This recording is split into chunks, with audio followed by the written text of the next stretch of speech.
Let's news में आप सबका स्वागत है। आतंक से लोहा लेने को नारी शक्ति का मोर्चा।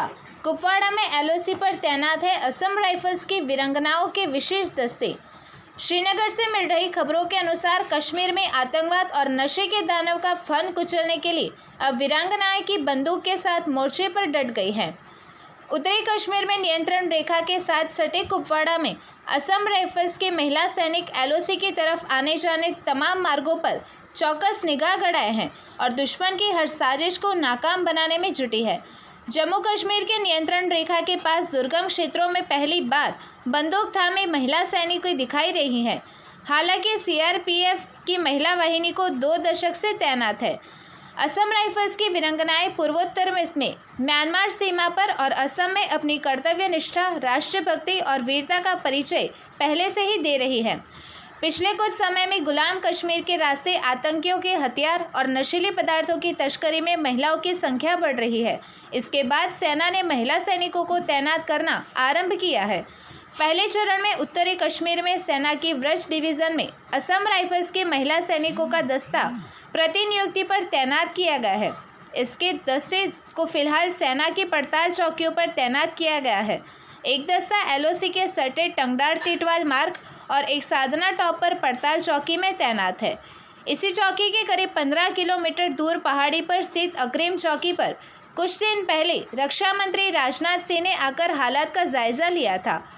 हर साजिश से लोहा लेने को तैयार साधना टॉप पर महिला सैनिकों की कमान संभाल रही है कैप्टन गुरसिमरन कौर, जिनके मुताबिक सेवा पहले और घर परिवार बाद में है। रक्षाबंधन के मौके पर परिवारजनों के बारे में पूछे जाने पर उन्होंने कहा कि हमारी प्राथमिकता पहले देश सेवा है, अपना फर्ज है, राखी बाद में भाई की कलाई पर बांध लूंगी। उन्होंने बताया कि उनकी टीम महिलाओं की तलाशी लेने का जिम्मा महिलाएं निभाएंगी। इसके अलावा आवश्यकता पड़ने पर उनका दस्ता दुश्मन की हर साजिश से मोर्चा लेने के लिए तैयार है। राइफल वुमेन सरोज ने कहा कि दुश्मन को हर जगह एक जैसा ही होता है और हम तैयार हैं। घर की याद आती है, लेकिन घर तभी सुरक्षित होगा जब यहाँ सीमा पर सब कुछ ठीक होगा। व्रज डिवीज़न के जीओसी मेजर जनरल एडीएस औजुला ने कहा कि कुछ समय से हथियारों और नशीले पदार्थों को तस्करी में महिलाएं भी मददगार साबित हो रही हैं।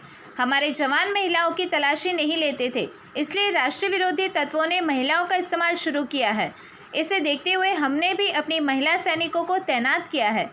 फिलहाल वह एनकाउंटर और युद्ध की ड्यूटी पर नहीं है, लेकिन वह इसके लिए भी पूरी तरह से प्रशिक्षित है।